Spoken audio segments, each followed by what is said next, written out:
সিমরানগড় নামের একটা গ্রাম ছিল, যেখানে সমীর নামের ব্যক্তি সিঙ্গারা বিক্রি করে নিজের সংসার চালাতো।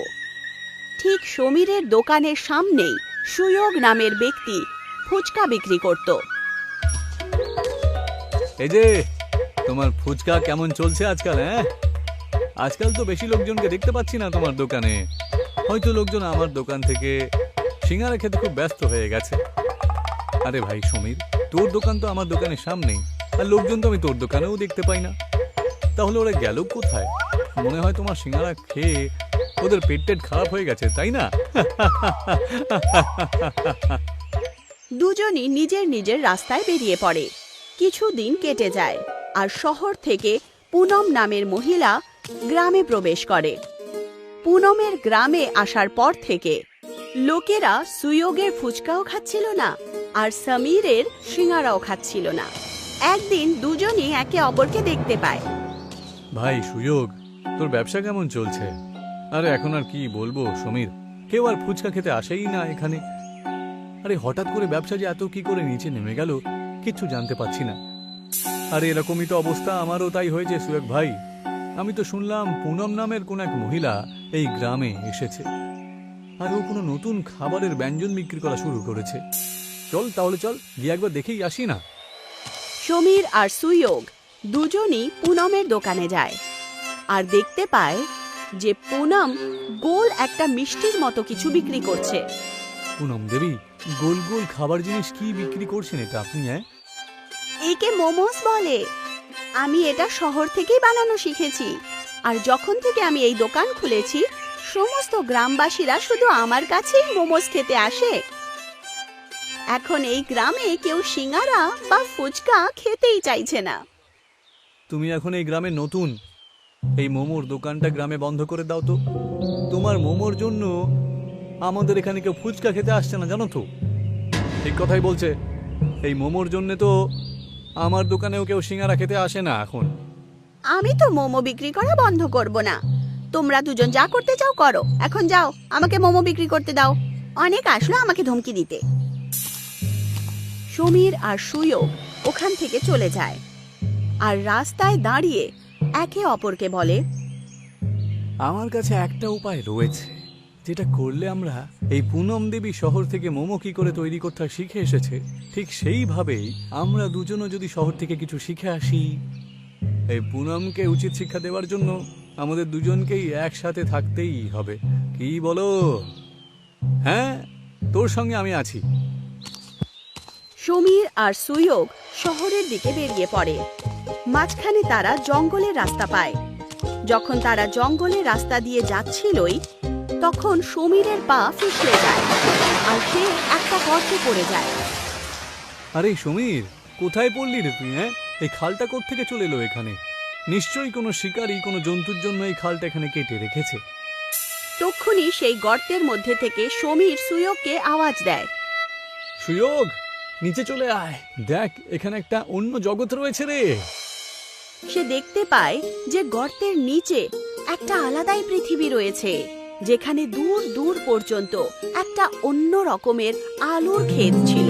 দুজনই এই দৃশ্য দেখে আশ্চর্য হয়ে ওঠে। তক্ষুনি ওখানে একজন সাধু আসেন। তোমরা দুজন এখানে কি করছো খোকারা?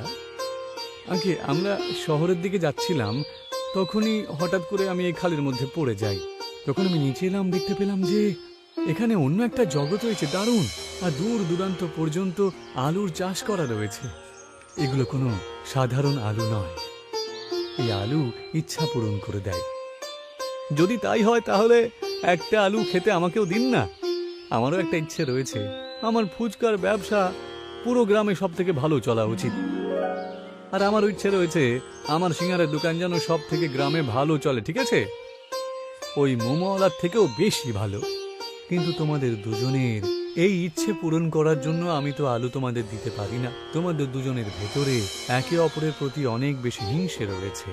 তোমাদের দুজনকে এই আলু তখনই দেব যখন তোমরা নিজেদের অহংকারগুলোকে শেষ করে দিয়ে একসঙ্গে থেকে ভালোভাবে কাজ করবে।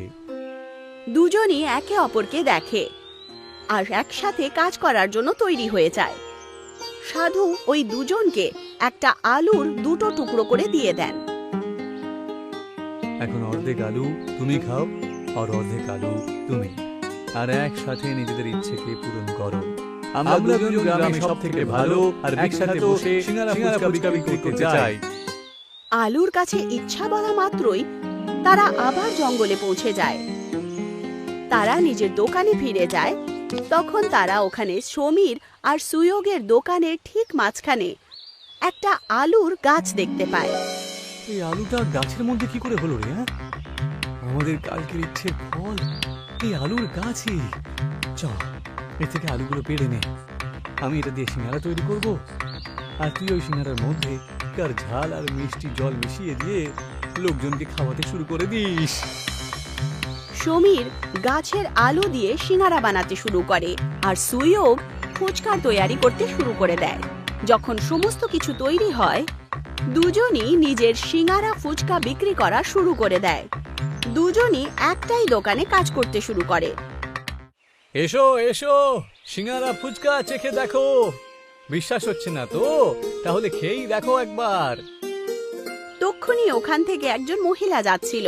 সিঙ্গারা ফুচকা, এটা তো আমি প্রথমবার শুনেছি, এক প্লেট খাওয়াও তো। সুয়োগ সিঙ্গারা নিয়ে তার মধ্যে ছেদ করে দেয় আর তার মধ্যে মিষ্টি আর ঝাল জল দিয়ে ওই মহিলাকে এক প্লেট সিঙ্গারা ফুচকা দিয়ে দেয়।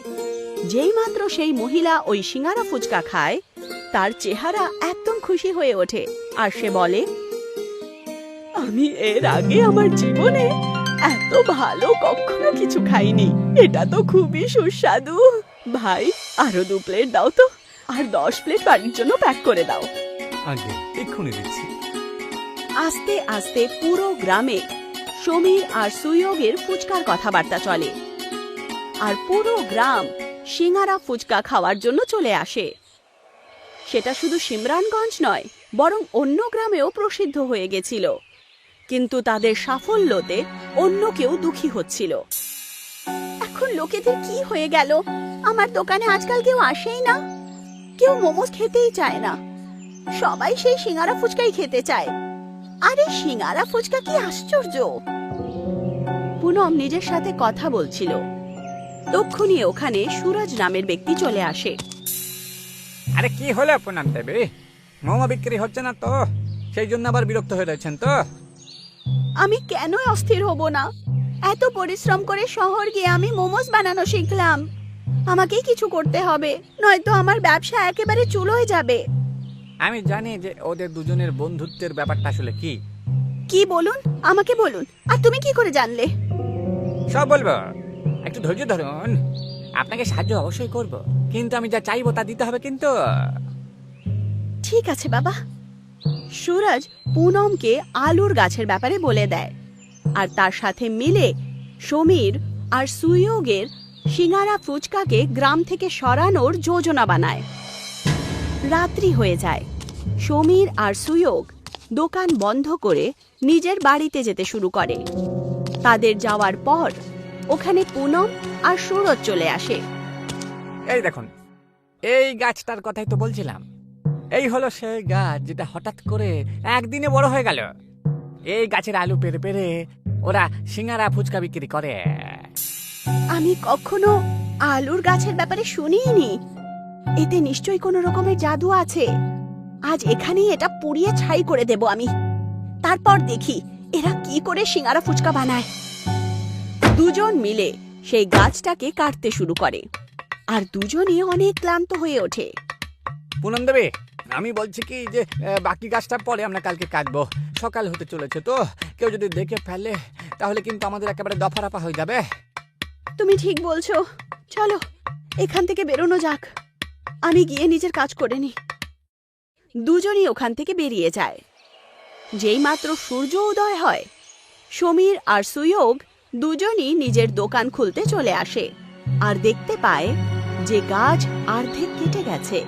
আর যেই মাত্র সূর্যের কিরণ সেই গাছে পড়ে, গাছ আবার আগের মতো হয়ে যায়। তুমি দেখতে পেলে যেটা আমি দেখতে পেয়েছি? হ্যাঁ, আমি দেখেছি কিভাবে এই গাছটা নিজে নিজে আবার ঠিক হয়ে গেল। কিন্তু এই গাছটাকে কাটতে কে এসেছিল? সে নিজের দোকান খুলে নেয়।